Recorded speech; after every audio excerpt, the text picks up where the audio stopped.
ప్రభుత్వ ఉద్యోగ పిల్లలు ఎవరు ప్రభుత్వ స్కూళ్ళకి వెళ్ళట్లేదు. ఎంతవరకు వెళ్తున్నారో అది మనందరికీ తెలిసిందే. అసలు వెళ్తున్నారా లేదా అనేది కూడా చాలా మటుకు అందరికీ తెలుసు. మరి దానిపైన మీరేమంటారు? ప్రభుత్వ స్కూళ్ళల్లో పనిచేసేటువంటి ఉపాధ్యాయులు కానీ, ప్రభుత్వ ఉద్యోగాలు చేసేటువంటి ఉద్యోగులు కానీ, తర్వాత ప్రభుత్వ పరంగా వేతనాలు తీసుకునేటువంటి ఏ విభాగంలో పనిచేసే వాళ్ళైనా ప్రభుత్వ పాఠశాలలోనే చదివించాల్సిన అవసరం ఉంది. ఎందుకంటే మనము అనేక విషయాలలో ఆదర్శంగా అమెరికాను తీసుకుంటాం. అమెరికాలో ఈ విధంగా ఉంది, అభివృద్ధి ఉంది అని చెప్తుంటాం. అమెరికాలో విద్య అంతా కూడా ప్రభుత్వ యాజమాన్యంలోనే ఉంది. ప్రైవేట్ యాజమాన్యంలో ఒక 1-2% ఉంటుంది. చాలా కాస్ట్లీ అక్కడ.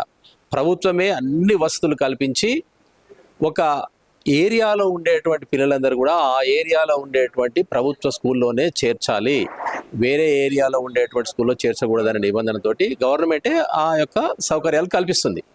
మరి అలాంటి వసతి సౌకర్యాలన్నీ కూడా ఇక్కడ ప్రభుత్వము తను బాధ్యత తీసుకొని కల్పిస్తే తప్పనిసరిగా ప్రభుత్వ టీచర్లు కానీ, ప్రభుత్వ ఉద్యోగులు కానీ, తర్వాత ప్రభుత్వ విభాగాలలో పనిచేసే వాళ్ళు కానీ, తర్వాత ప్రజాప్రతినిధులు కానీ అందరూ కూడా అదే స్కూళ్ళలో చదివిస్తారు. ఎవరు కూడా వేలకు వేల ఫీజులు చెల్లించి, లక్షలు ఫీజులు చెల్లించి ప్రైవేట్ స్కూళ్ళకు పంపించాలని ఎవరికి ఉండదు. అయితే మీరు అన్నట్టుగా ప్రభుత్వ పాఠశాలలో పనిచేసే టీచర్లు మరి తమ పిల్లల్ని అన్నీ చేర్పియాలి కదా అని అంటే, ఇది ఒక్క ఉపాధ్యాయుడు చేర్పిస్తే ఆ యొక్క స్కూలు బాగుపడేటువంటి పరిస్థితి ఉండదు. ఇప్పుడు మీరు అన్నదానికి కూడా చాలామంది ప్రభుత్వ ఉపాధ్యాయులు తమ పిల్లల్ని తమ పనిచేసేటువంటి పాఠశాలలో చేర్పిస్తున్నారు. ఇది కొంత శాతమే. ఇది ఎక్కువ కావాలంటే ఆ యొక్క స్కూళ్ళ యొక్క పరిస్థితులు మెరుగుపరచాలి, దానికి బడ్జెట్ కేటాయించాలి, దానికి ఒక సోఫిస్టికేటెడ్ కంప్యూటర్ ల్యాబ్స్ ఉండాలి, డిజిటల్ ఎడ్యుకేషన్ ఉండాలి.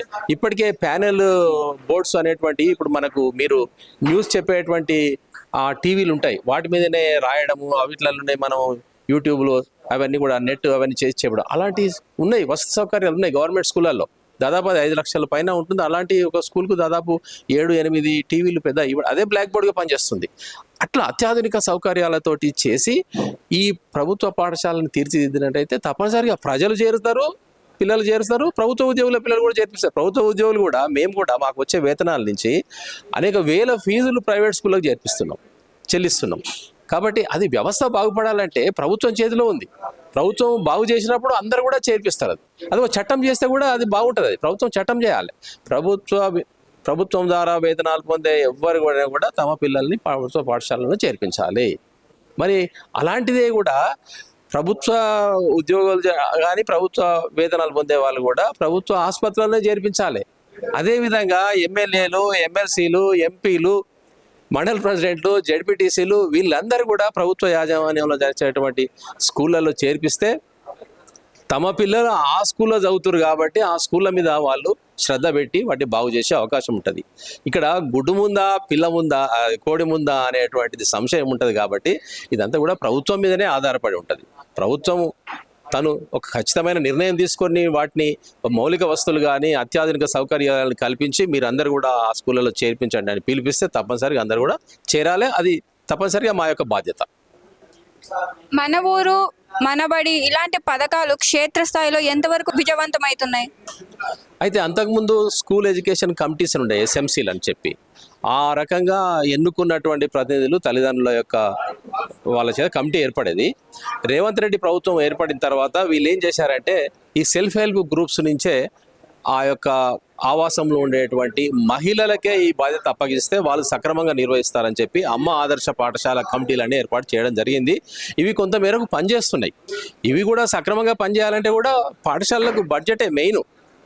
అవి ఇచ్చినప్పుడు అందరు కూడా బాధ్యతగా పనిచేస్తారు. ఈ అమ్మ ఆదర్శ పాఠశాల కమిటీ వాళ్ళందరూ కూడా ఆ ఏరియా, ఆ లొకాలిటీలో ఉండేటువంటి వాళ్ళు కాబట్టి వాళ్ళు బాధ్యతగా పనిచేస్తున్నారు. అదొక రకంగా మంచి ప్రయత్నమే అది. ఇప్పుడు కాంగ్రెస్ ప్రభుత్వం వచ్చిన తర్వాత ఇలా అయింది అంటున్నారా?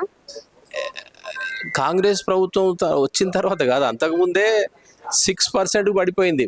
మనకు తెలంగాణ 2014లో వస్తే ఈ టీఆర్ఎస్ గవర్నమెంట్ 2023లో నాటికి 14% ఉన్నటువంటి బడ్జెట్ 6%కి కుదించారు. తర్వాత రేవంత్ రెడ్డి ప్రభుత్వం వచ్చిన తర్వాత మేము ఎన్నికల్లో గెలిస్తే 15% ఇస్తామని చెప్పి 7.3% ఇవ్వడం జరిగింది మొదటి సంవత్సరము.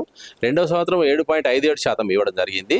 అది కూడా మీరు ఇచ్చిన హామీకి తగ్గట్టుగా లేదు కాబట్టి కనీసం 20% వరకు బడ్జెట్ ఇవ్వాలని చెప్పి మనం అడగడం జరుగుతుంది.